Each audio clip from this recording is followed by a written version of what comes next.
আমি রাতে 3টের দিকে ভাই ব্রাদার হচ্ছে হোয়াটসঅ্যাপ মেসেঞ্জারের ছবি দিল, রাস্তা থেকে ভিডিও করছে।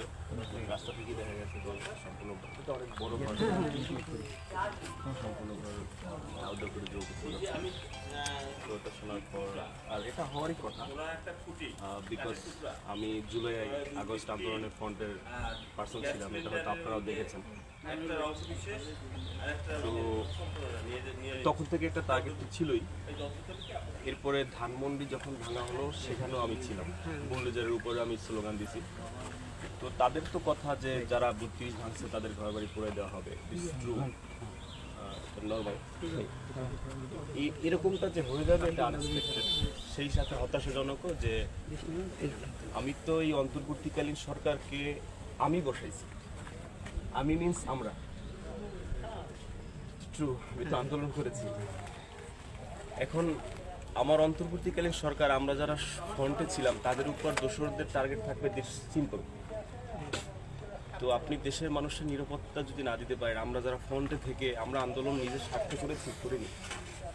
আমি এত আন্দোলন করেছি, এতই করেছি, উপদেষ্টা হওয়ার জন্য কখনো বলিনি আমাকে 5 টাকা দাম উপদেষ্টা হওয়ার। দেশের জন্য করেছি, দেশ তার হাতে বুঝিয়ে দিছি, নিজের কাজ করতেছি। ধানমন্ডি 32-এ আমজনতা আসলো, মনে হলো এটা যৌক্তিক যাই, গেছি। এখন সে আমার ঘরে যদি এখন হাসিনা সে এখানে পোড়াই দেয় নাই, হাসিনার দোসররা পোড়াই দিছে। এখন আমার দেশের আইন শৃঙ্খলা রক্ষাকারী বাহিনীর প্রতি আমি শ্রদ্ধাশীল, এটা সম্ভব। আইন শৃঙ্খলা আমাদের সেনাবাহিনী আছেন, পুলিশ আছেন, ডিবি আছেন, গোয়েন্দা সংস্থা আছেন, জিনপুতি এসে পোড়াই দেয়নি, মানুষই পোড়াইছে। এটা মাস্টার প্ল্যান আছে, তাদের ধানমন্ডি 32 নামে টেলিগ্রাম মেসেঞ্জারও আছে, সেটা খুঁজে বের করা সম্ভব। সেই দিক থেকে আমি অন্তর্বর্তীকালীন সরকারকে 7 দিনের আলটিমেটাম দিয়েছি। যেহেতু আমি রাজপথে আন্দোলন করে একটা সুন্দর বাংলাদেশ তাদের হাতে বুঝাই দিছি, সেখানে আমারই ঘর বাড়ি নাই, তো আমি কখনো মেনে নিব না। আমি 7 দিনের আলটিমেটাম দিছি। আমার বাবা একজন শিক্ষা প্রতিষ্ঠান প্রধান, এই মাসে 28 তারিখ তার চাকরির বয়স শেষ। নিজের কাছেও লজ্জা লাগে যে একটা বাবা সন্তান হয়ে আমি তার চাকরির শেষ মাসে এসে তার বাড়িটা নাই, তা আমার জন্য দুঃখজনক। বাসার ভিতরে 6 জন পার্সন ছিল, আমার বাবা মা, ভাই, ভাবি, 4 মাসের আমার ভাতিজি ছিল, অনলি 4 মান্থ, এবং 4 বছরের ভাতিজা। বাইরে থেকে দরজা লাগানো ছিল, ভাইয়া চুরা, তারপর তাদেরকে বের করা হয়েছে। তো লাস্ট যেটাই বলতে চাই ভাইয়া, আমার দেশের আইন শৃঙ্খলা রক্ষাকারী বাহিনী অনেক শক্তিশালী। আজকে যদি হাসিনা জয় হয়ে যেত, আমি কাফি গুলি জায়গায় থাকতাম, আমি কাফি জেলে থাকতাম, তাহলে সেখানে আজকের ছাত্রলীগ তারা ঘুরে বেড়াচ্ছে, তারা এই যে আমি পোস্ট করছি ভিডিও আমার ঘর পুড়ে গেছে, তারা হাসতেছে, তারা বলছে তুমি ধানমন্ডি পড়াইছো, এখন রিভেঞ্জ পাইছো। তো আমার অন্তর্বর্তীকালীন সরকার কি করে? অন্তর্বর্তীকালীন সরকারকে তো বিপ্লবী সরকার হওয়ার কথা। তা আমি আলটিমেটাম ওটাই দিছি, তুমি 7 দিনের ভিতরে আমার ঘর যদি পুনর্গঠন না করো, আমার ক্ষতিগ্রস্ত যারা করছে তাদেরকে আইনে আওতায় যদি তুমি না আনো, আমি আমার পুরো ঘরের সামনে রাজপথে আমি কাফি একা দাঁড়াবো, দরকার আমি বিপ্লবী সরকার ডাক দিব। বিপ্লবী সরকার যদি আমি ডাক দিই, আমার মন বলছে বিপ্লবী সরকার, বিপ্লবী মানুষ, বিপ্লবী ছাত্র জনতা তারা আমার ডাকে সাড়া দিবে। বিকজ দিস গভর্নমেন্ট মানুষের অনেক আস্থা হারাই ফেলছে।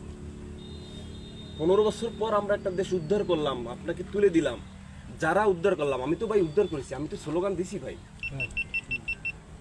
তাহলে আমার ঘর পুড়ে গেল, আপনি আমাকে কি নিরাপত্তা দিলেন? সো এই জন্য আপনাদের কাছে ভাইয়া আমার অনুরোধ থাকবে, রিকোয়েস্ট থাকবে এবং মেসেজ, আমি আমার জায়গায় পাকাপোক্ত। আমি 7 দিন পর 7 দিন যদি আমি কোনো ইয়া না পাই, আমি এখানেই বরাবরই আমি রাস্তায় দাঁড়াবো, বাকি তাওয়াক্কুল তো আল্লাহ। ঠিক আছে, আমরা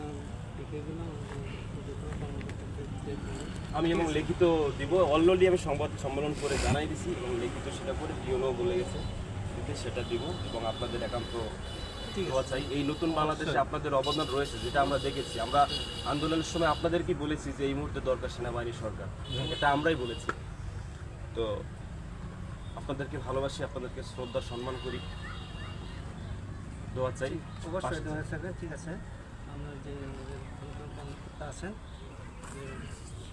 জানাই, ঠিক আছে ইনশাল্লাহ। ঠিক আছে স্যার।